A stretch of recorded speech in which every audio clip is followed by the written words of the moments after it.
नमस्कार, आप देख रहे हैं N24 न्यूज गुजरात। सूरत शहर में no drugs in Surat city के अभियान के अंतर्गत और एक एनडीपीएस का अपराध खोज निकालती सचिन जीआईडीसी पुलिस। माननीय पुलिस कमिश्नर श्री अनुपम सिंह गहलोत साहब द्वारा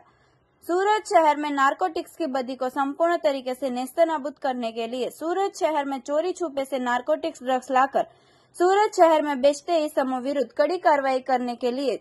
खास झुंबेश चलाया था, जिसमें संयुक्त पुलिस कमिश्नर श्री सेक्टर 2 साहेब तथा नायब पुलिस कमिश्नर श्री जोन 6 साहेब तथा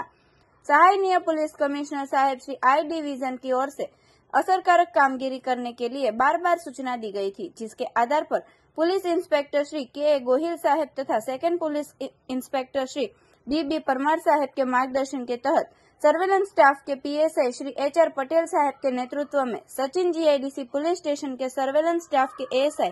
इरशाद गुलाम सादिक तथा एएसआई जाकिर भाई गुलाम भाई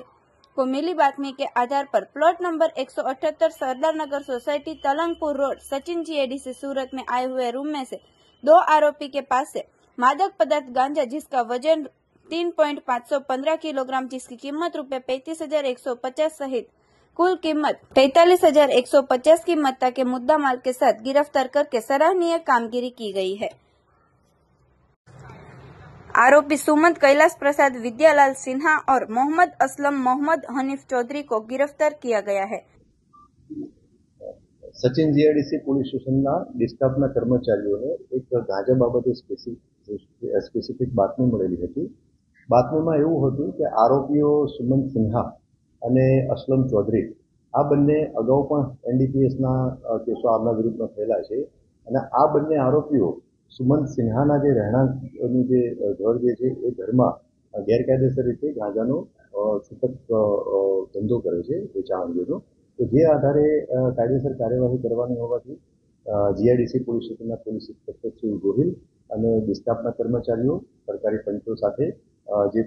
સ્પેસિફિક બાતમી મળેલી હતી એ ગુનાવાળી જગ્યાએ જઈ અને ત્યાં રેડ કરી ત્યાં ચકાસણી કરી તો એના રહેણાંકના ઘરમાંથી વનસ્પતિજન્ય એક ગાંજા જેવી લાક્ષણિક તીવ્ર વાસ ધરાવતો વનસ્પતિજન્ય પદાર્થ મળી આવેલો। તો જે આધારે એનું પરીક્ષણ કરવાનું હોવાથી એફએસએલની અધિકારીને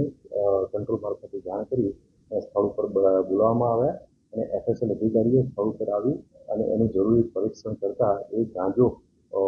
વનસ્પતિ જેવો જે પદાર્થ જે છે એ ગાંજો જણાઈ આવેલ। તો જે અનુસંધાને આ બંને આરોપીઓ વિરુદ્ધમાં એનડીપીએસ એક્ટ હેઠળ સચિન જીઆઈડીસી પોલીસ સ્ટેશનમાં ગુનો દાખલ કરવામાં આવેલો છે। આ જે ગાંજાનો જથ્થો આ બે આરોપીઓ પાસેથી મળી આવેલ હતો એ ટોટલ 3.515 કિલોગ્રામ અને એની કિંમત 35,150 રૂપિયા જેટલી થાય છે અને આ બંને આરોપીઓ પાસેથી મોબાઈલ ફોન પણ મળી આવેલા। એટલે આ ગાંજાનો જથ્થો અને 2 મોબાઈલ ફોન મળી અને 45,150 નો મુદ્દામાં તપાસ સાથે કબજે કરવામાં આવેલો છે। આ જે તપાસ દરમિયાન અને જે પોલીસ સ્ટેશનના રેકોર્ડ ઉપર ખાતરી કરતા આ બંને આરોપી વિરુદ્ધમાં ક્રિમિનલ એન્ટિસિડન્ટ એટલે કે ગુનાહિત ઇતિહાસ પણ જણાઈ આવેલો છે અને એમાં જે પહેલો આરોપી જે છે સુમંત કૈલાશ પ્રસાદ વિદ્યાલાલ સિન્હા કે જેમના રહેણાંકના મકાનમાં જ આ ગેરકાયદેસર રીતે ગાંજાનો વેપાર કરતો હતો તેના વિરુદ્ધમાં અગાઉ 9 ગુના દાખલ થયેલા છે। આ 9 ગુના પૈકી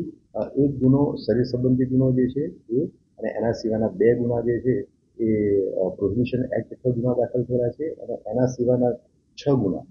એનડીપીએસ એક્ટ હેઠળ દાખલ થયેલા છે। એના સિવાય જે બીજા આરોપીની વાત કરું તો બીજો આરોપી એની મદદગારીમાં જે હતો મોહમ્મદ અસલમ મોહમ્મદ હરદીપ ચૌધરી એના વિરુદ્ધમાં પણ એક ગુનો એનડીપીએસ એક્ટ હેઠળ અગાઉ દાખલ થયેલો છે। આમ આ બંને આરોપીઓ વિરુદ્ધમાં ગુનો દાખલ થયેલો છે અને આ બંને આરોપીઓની પ્રાથમિક પૂછપરછ કરતા આ બંને જે આરોપીઓએ જે ગાંજાનો જથ્થો જે છે એ સંતોષ યાદવ કરનાર ઈસમ પાસેથી લાવેલાની હકીકત ડિસ્ક્લોઝ થઈ છે। આ સંતોષ યાદવ એ સુરત શહેરના પઠાર વિસ્તારનો રહેવાસી છે। હાલમાં ગુનાની તપાસ ચાલુ છે। જે રીતના ગુનાહિત ઇતિહાસ જોતા જે પ્રથમ ગુનો દાખલ થયેલો છે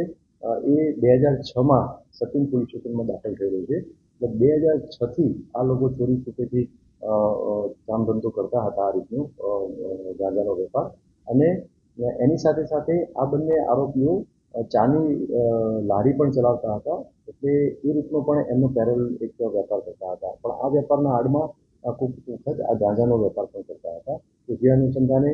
સ્થાનિક પોલીસની બાતમી આધારે આ રીતનો કેસ અગાઉ પણ શોધવામાં આવેલો છે અને આ વખત પણ શોધી કાઢવામાં આવ્યો. देखते रहिए N24 न्यूज गुजरात, सिर्फ हम तक ही नहीं सब तक।